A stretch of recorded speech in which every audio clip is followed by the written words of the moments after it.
So, with the 2020 elections coming up very shortly in the next year, knowledge and access to the information is going to prove to be crucial in determining who the next president of the United States will be. So, in relation with this, the topic I'm here to discuss today is actually knowledge gap theory. So, knowledge gap theory is basically the theory in which there is a large gap of knowledge between the higher socioeconomic classes and the lower socioeconomic classes. Um, Really, this basically means that people that are well off or wealthy are more likely to have access to information or more likely to actually gain the knowledge from said information than people that are poorer or maybe are in a lower social or economic class. So, as you can see, this could have many implications on our politics. So, this really can relate to us all in the United States as well as people in other countries as well, because it's going to affect our votes and our policies on a daily basis. So, anytime there's ever a vote, knowledge gap is having an effect on that vote. So, this is honestly a huge crisis that we're facing in America at this point, because when we have a very underinformed class of people who make up a pretty large percentage of the voting, they actually have no idea who they're voting for, what the issues are, or they might not even know anything other than the name of the candidate that they're voting for. So this could have huge outcomes. For example, in an article by ABC News that I read by Nate Silver, he actually determined that he could have predicted the outcome of the 2016 election based on the education levels of the voters. So basically what this means is that he determined that if you were uneducated, you were more likely to vote for Donald Trump. However, if you were educated, you were more likely to vote for Hillary Clinton. So this just shows that our education levels have a huge effect on who you might end up voting for and really who the president of the United States will be. So in a similar article I read by Thomas Holbrook in Political Communication, he pretty much stated that the info provided before the election actually has the biggest impact on the election. So really what this means is all the information that you get right before the election, like those advertisements that run on TV and all the news articles about, the politicians and all the slander, really that's going to affect who you're going to vote for in a really big way.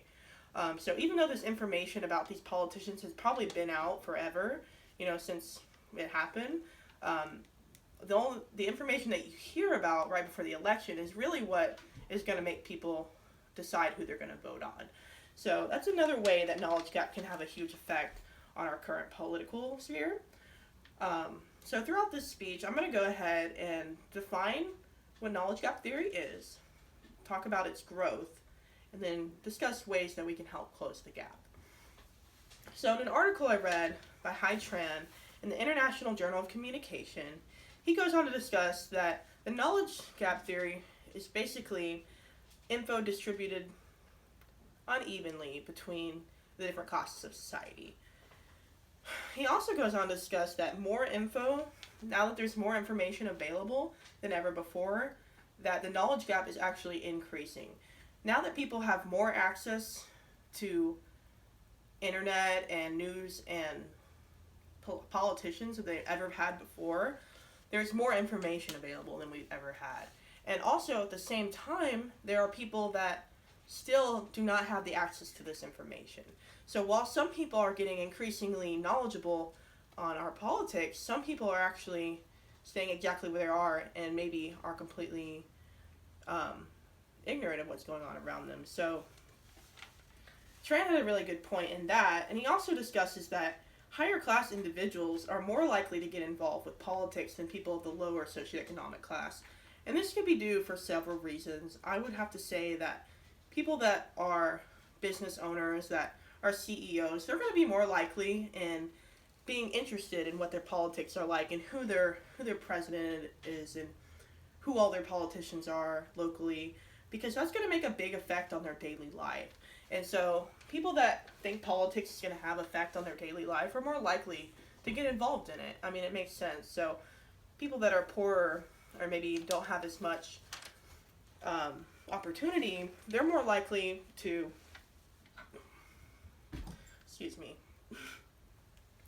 we're more likely to pretty much ignore politics and not get involved because they think that it won't have any effect on their daily life. So as we continue, we can see that the growth in the knowledge gap really isn't something healthy, really isn't something that we want for the United States. We should really be working to close that gap. And this really help a lot with making sure that our politicians are actually representing us. So in an article I read by Natalie Wexler, who's actually an education writer, she talks about how the school systems could be a problem and why the knowledge gap is becoming the way it is. So in this interview with her, she goes on to discuss that the way that reading is taught in schools could be taught differently in such a way that we could enforce the importance of context behind words rather than just the blank meaning. So really, learning the context behind the words is extremely important in knowing what information is valuable, what information may not be true, and what information is actually important to us. So learning to tell apart, pick apart what information matters, what information may not be true, is extremely important in determining the knowledge that you take in and whether that knowledge is accurate. So her point in that was extremely good. Another point I'd like to bring up is that if we all get involved, I'm not talking about just young people, I'm talking about everyone. If we all go out and start watching the news, start researching issues from every point of view, and start really looking into our candidates and seeing what they support and what they don't support, by doing that, we can all help close the gap. And by encouraging your friends to do it, encouraging your family, not just don't tell them just to go vote for somebody. We're trying to close this gap and help fix this problem that we're currently facing today. So the more that we go out and search for this information and help others get access to this information, the more we're going to be able to close this gap. And if we close this gap, society will end up just being better because the knowledge gap actually increases the amount of inequality between us.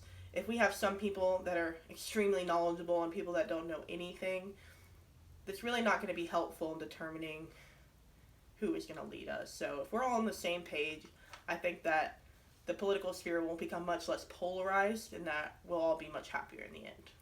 Thank you.